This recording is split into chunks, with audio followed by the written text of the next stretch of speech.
Bismillahirrahmanirrahim. Assalamualaikum warahmatullahi wabarakatuh. How are you today, friends? Mudah-mudahan teman-teman semua selalu dalam keadaan sehat walafiat. Amin ya Allah ya rabbal alamin. Masih suasana lebaran ya teman-teman, masih suasana Idul Fitri karena masih di bulan Syawal. Mister mengucapkan minal aidin wal faidin, mohon maaf lahir dan batin. Karena mungkin Mister selama setahun mengajar online banyak kekurangannya, banyak kesalahan Mister di dalam mengajar. Mister mohon maaf yang seluas-luasnya ya teman-teman ya. Dan kita lanjutkan materi kita pada kesempatan pagi hari ini. Namun sebelum kita belajar bersama, terlebih dahulu kita baca suratul Fatihah, kita berdoa kepada Allah, kita mohon kepada Allah Subhanahu wa taala mudah-mudahan senantiasa Allah berikan kita, keluarga kita kesehatan ya untuk beribadah. Allah sehatkan semua keluarga kita dan minta kepada Allah Subhanahu wa taala ilmu yang banyak serta bermanfaat. Allah jadikan kita semua anak yang soleh dan solehah, dan kita mohon pada Allah Subhanahu wa taala mudah-mudahan kita doakan mungkin ada keluarga kita, saudara kita ya, ataupun teman kita, tetangga kita yang kurang sehat, dengan asbab suratul Fatihah mudah-mudahan Allah angkat penyakitnya, diberikan kesembuhan oleh Allah Subhanahu wa taala. Amin ya rabbal alamin. Yuk kita berdoa ya teman-teman. Al-Fatihah. A'udzu billahi minasy syaithanir rajim. Bismillahirrahmanirrahim.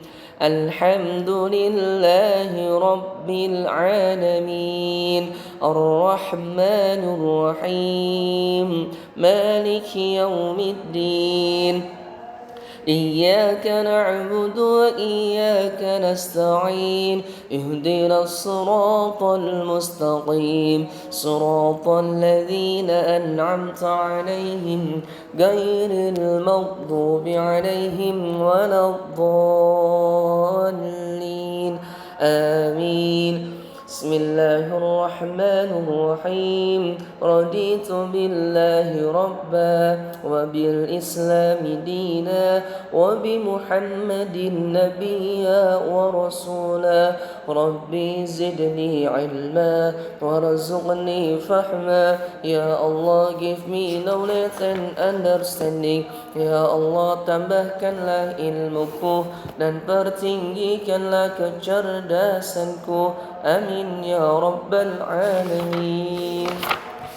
Alhamdulillah teman-teman, kita sudah berdoa, kita lanjutkan materi kita.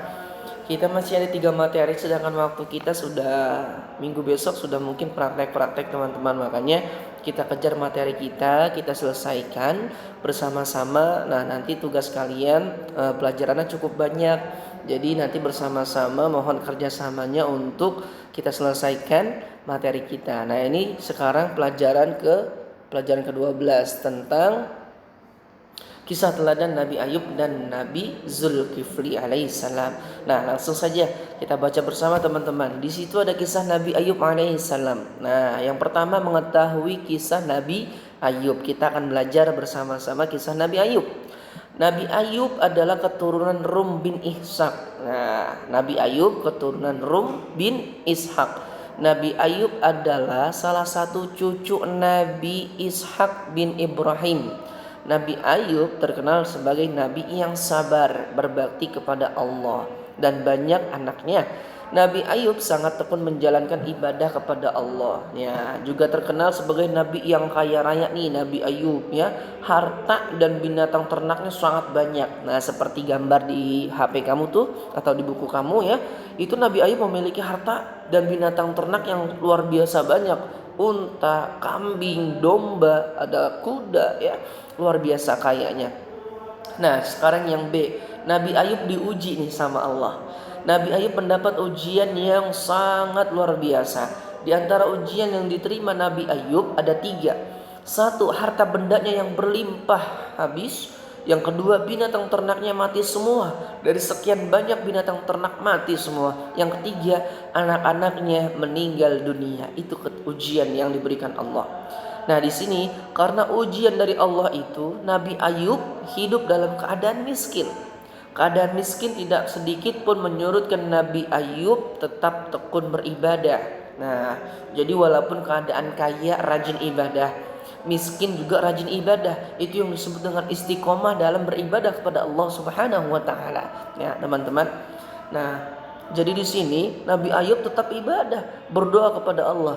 Tiada sedikit pun rasa penyesalan di hati Nabi Ayub atas segala keadaan yang menimpanya. Bahkan keadaan itu semakin mendorong semangat Nabi Ayub untuk beribadah. Nah, seperti itu. Kita lanjutkan di halaman selanjutnya.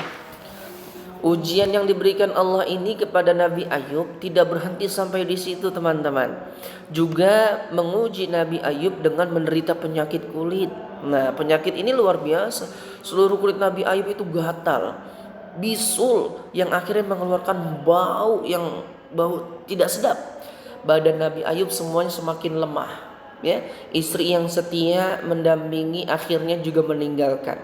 Istrinya meninggalkan Nabi Ayub.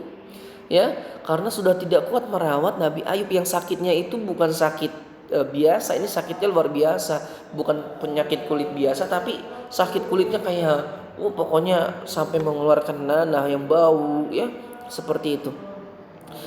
Nabi Ayub berkata kepada istrinya, "Wahai istriku, jika Allah menyembuhkanku seperti sedia kala dan kamu kembali kepadaku, maka aku akan mencambukmu." Jadi tidak diterima dengan Nabi Ayub. Ketika Nabi Ayub nanti sembuh nih, sakitnya udah sembuh, terus nanti istrinya kembali lagi sama Nabi Ayub. Nabi Ayub mencambuknya, memukulnya, tidak akan diterima lagi.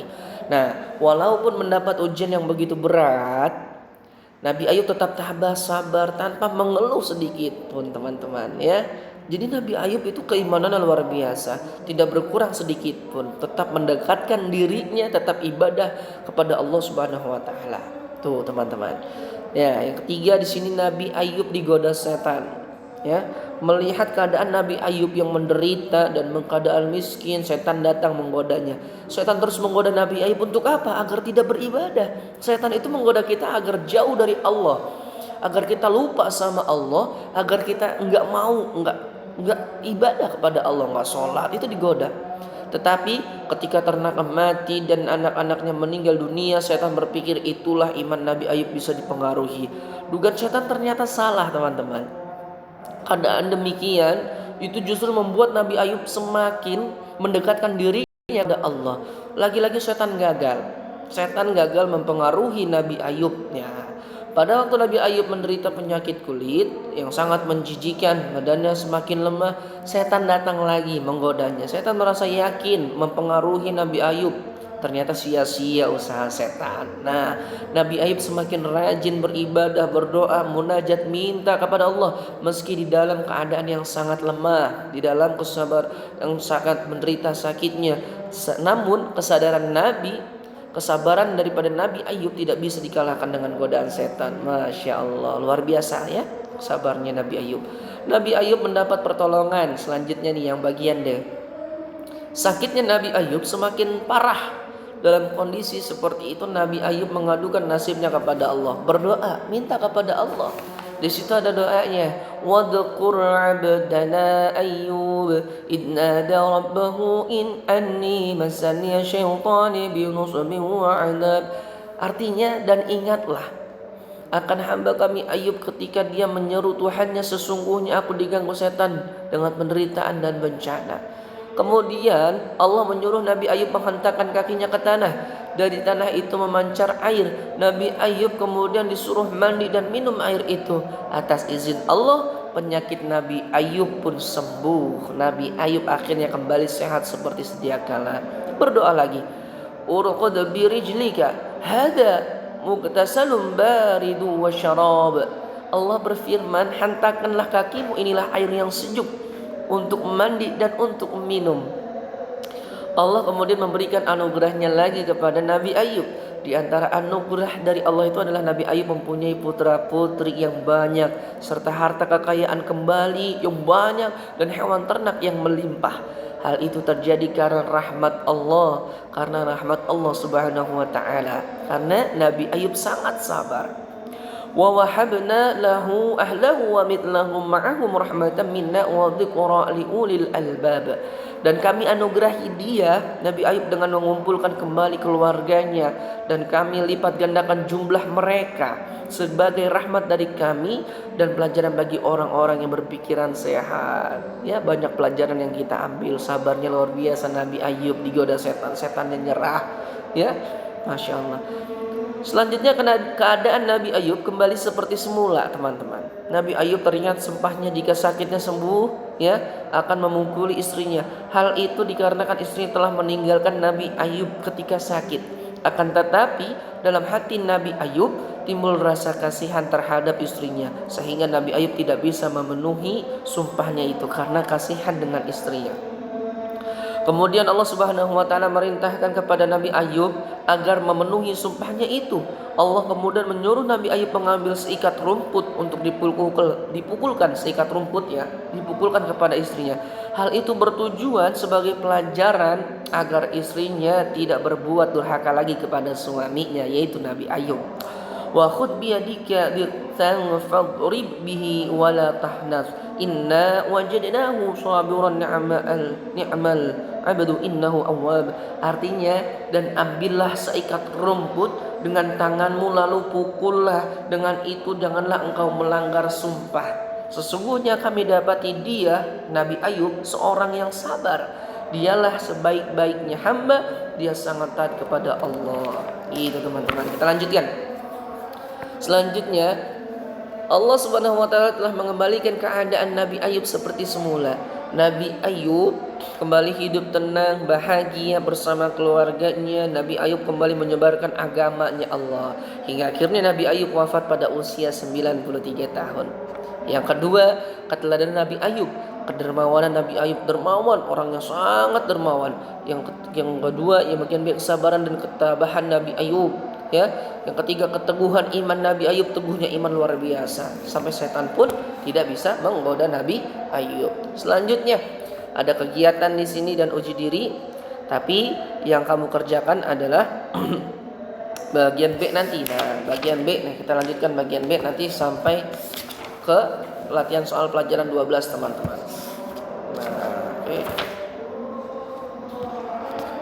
oke, kita lanjutkan bagian B dulu. Nah, di sini bagian yang B. Nah, mengenal Nabi Zulkifli. Nabi Zulkifli adalah putra Nabi Ayub yang tadi sudah kita ceritakan. Nah, Nabi Ayub, ya, kita sudah pelajari. Jadi Nabi Zulkifli adalah putra atau anak dari Nabi Ayub. Nama asli Nabi Zulkifli adalah Bashar. Nama aslinya Bashar. Bashar adalah seorang raja, karena kebaikannya dalam memimpin rakyat dan ketaatannya kepada Allah. Nah, ya, Bashar diangkat menjadi nabi dan diberi nama Zulkifli. Nabi Zulkifli alaihissalam diutus oleh Allah kepada kaum Rom. Beliau diutus oleh Allah untuk mengajarkan tauhid kepada kaumnya yang menyembah berhala supaya menyembah kepada Allah. Nabi Zulkifli juga menyuruh kepada umatnya untuk membayar zakat. Nah, seperti kemarin kita sudah menunaikan zakat. Nabi Zulkifli menjadi raja. Nah, Nabi Ilyas alaihissalam adalah raja di negeri Rom. Raja Ilyas mengadakan sayembara kepada kaum Rom. Sayembara itu berbunyi, barang siapa yang berpuasa pada siang hari, beribadah pada malam hari, dan tidak marah, maka akan diangkat menjadi raja. Nabi Ilyas sudah semakin tua karena tidak memiliki calon pengganti, maka Nabi Ilyas mengadakan sayembara untuk kaum Rom. Nabi Ilyas ingin penggantinya nanti orang yang soleh, adil, dan bijaksana. Bashar atau Nabi Zulkifli menyatakan kesiapan dan kesanggupannya untuk menjalankan sayembara tersebut. Akan tetapi Raja Ilyas belum yakin dengan kesanggupan Bashar atau Nabi Zulkifli. Oleh karena itu Raja Ilyas berulang-ulang menyebutkan syarat tersebut. Hanya Basharlah orang yang berkali-kali menyatakan kesanggupannya memenuhi syarat tersebut. Oleh karena itu Bashar atau Nabi Zulkifli diterima dan diangkat menjadi raja, menggantikan Raja Ilyas. Itu Ilyas, ya teman-teman. Selanjutnya Nabi Zulkifli tidak tergoda bisikan setan, sama seperti ayahnya Nabi Ayub. Nah, selanjutnya di halaman 135, Nabi Zulkifli menghadapi pemberontakan di negeri Rom. Nah, Jadi suatu terjadi pemberontakan negeri Rom oleh orang-orang yang durhaka kepada Allah. Namun perintah Nabi Zulkifli juga ditolak rakyatnya dengan alasan takut mati. Nah, rakyatnya nggak mau berperang, teman-teman. Nah, di situ kita lanjutkan keteladanan Nabi Zulkifli alaihissalam. Nabi Zulkifli alaihissalam yang tadi seorang nabi yang sabar. Nah, di sini juga merupakan nabi yang sabar, tidak mudah marah. Bahkan saat setan memancing kemarahan pun Nabi Zulkifli tetap sabar dan tidak marah. Dalam Al-Quran, Nabi Zulkifli termasuk golongan yang disebut Allah sebagai orang yang sabar, soleh dan paling baik.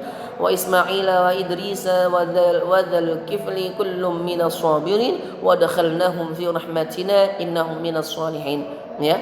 Jadi dan ingatlah kisah Nabi Ismail, Idris dan Zulkifli, mereka semua termasuk orang yang sabar. Ya. Orang yang dan kami masukkan mereka ke dalam rahmat kami, sungguh mereka termasuk orang-orang soleh, gitu teman-teman. Dan Allah juga berfirman, wadkur Ismail wa Ilyasa wa Dzulkifli wa kullun minal akhyar. Ingatlah Nabi Ismail, Ilyasa dan Dzulkifli, semuanya termasuk orang-orang yang paling baik. Nah, selanjutnya bagian B, Nabi Dzulkifli seorang nabi yang rajin beribadah. Ya. Selanjutnya di halaman terakhir di sini ada rangkuman dan latihan soal, teman-teman. Nah, latihan soalnya ini dikerjakan ya teman-teman sampai di halaman 140 latihan soalnya. Mungkin besok kita 2 bab ya. Kamis besok langsung 2 bab karena sebentar lagi udah ujian, teman-teman. Kita masih ada bab 13 dan bab 14. Insya Allah babnya sedikit-sedikit materinya. Jadi nanti kita langsung lanjutkan di hari Kamis besok 2 bab 13 dan bab 14. Sekarang kerjakan tugasnya, belajar lagi, belajarnya semangat, tetap semangat. Tugasnya dikumpulkan sampai halaman tuh 140 ya, sampai jam 8 malam Ba'da Isya. Mister tunggu tugasnya dikumpulkan. Terima kasih teman-teman semua. Mister minta maaf apabila banyak kekurangan. Semangat selalu belajarnya dan sukses buat teman-teman semua. Wassalamualaikum warahmatullahi wabarakatuh.